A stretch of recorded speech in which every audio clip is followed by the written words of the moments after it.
کیونکہ مرنے کا اختیار کسی کو نہیں ہے کہ وہ مجھ سے چھین لے، اور وہ اختیار میں اور میری نسل وقت اور حالات کی چناؤ کر کے اس کا استعمال کریں گے۔ دوستوں اور ساتھیوں، ہم اس تعلیمی ادارے میں بیٹھے ہوئے ہیں اپنے بھائیوں اور بہنوں سے، محکوم قوم کی بیٹیاں بھی اپنی سرزمین کے لیے وہ جدوجہد کرتی ہیں جو وہاں بھائی نہیں کر سکتے ہیں۔ آج میری اپنی بہنوں سے گزارش ہے، جب فلسطین میں لیلا خالد اپنی وطن کے لیے بندوق اٹھا سکتی ہے تو میری کیا بہن نہیں اٹھا سکتی ہے؟ اس کو بھی لیلا خالد کا کردار ادا کرنا چاہیے۔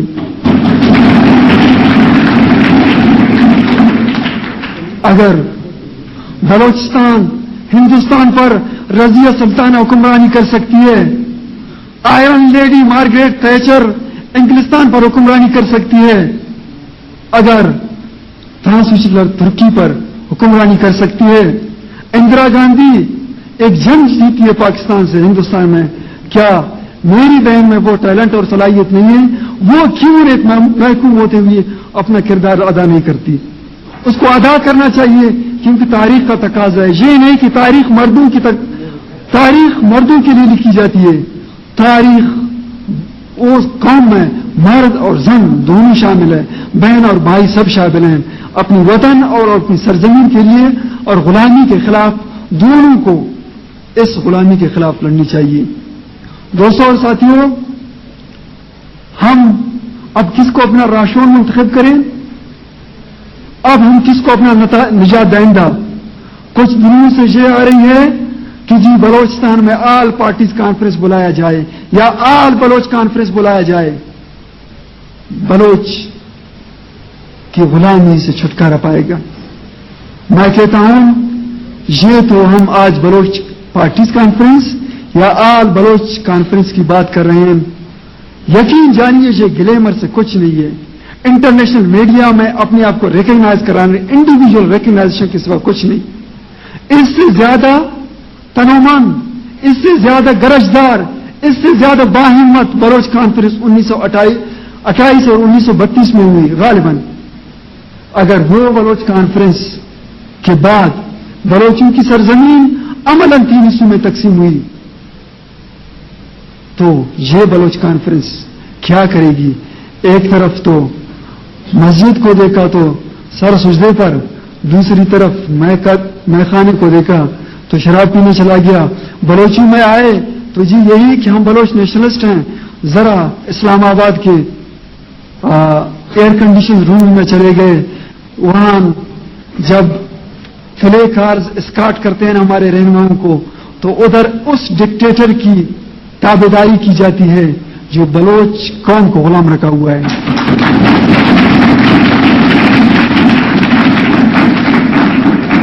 دوستوں اور ساتھیوں، یہ تاریخ کی وہ لمحہ ہے جو مورخ اس کو لکھ رہا ہے۔ شاید میں اور آپ سمجھ جائیں کہ مورخ بھی ہماری طرف بیس ہے، مورخ نہیں ہے، وہ تیسرا ہے۔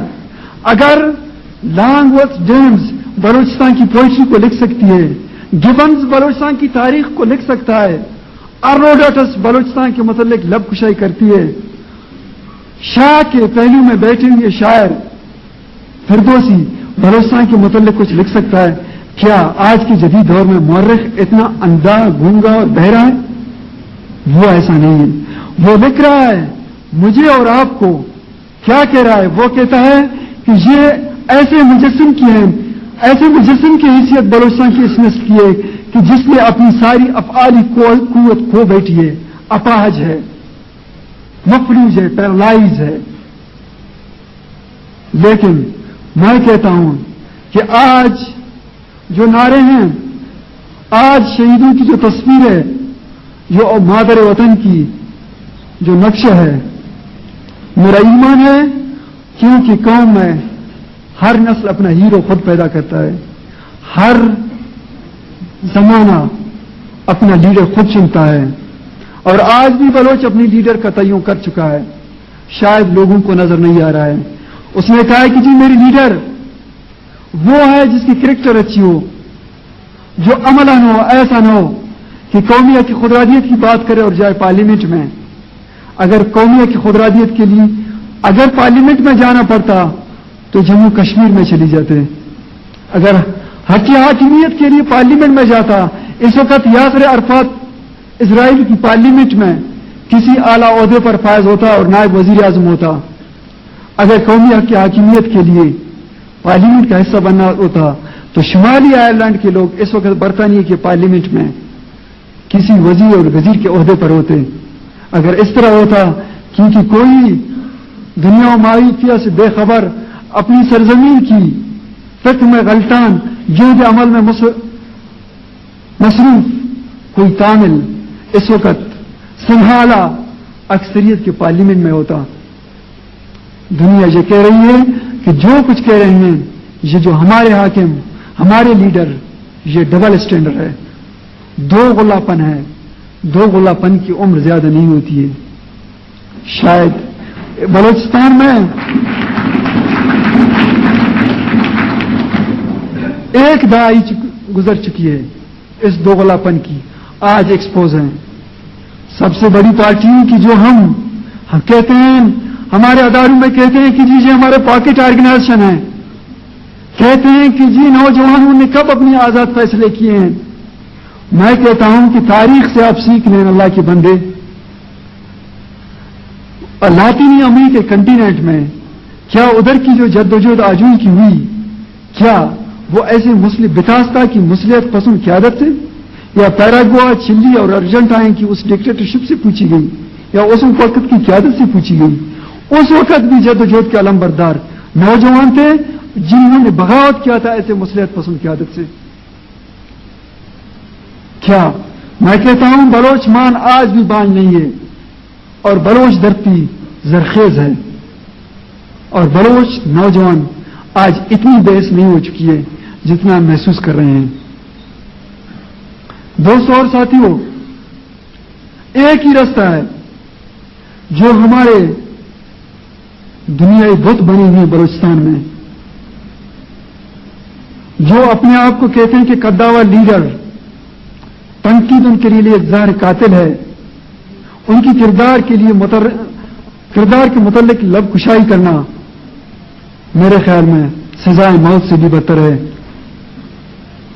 میں اس کو بتانا چاہتا ہوں بلوچ اسٹوڈنٹ آرگنائزیشن کی اس پلیٹ فارم سے بلوچ نوجوانوں کی اس گیدرنگ سے کہ جی بلوچ نوجوان کو مزید آپ اپنی ایسی مصلحت پسندانہ پالیسیوں کے تحت نہیں رکھ سکتے.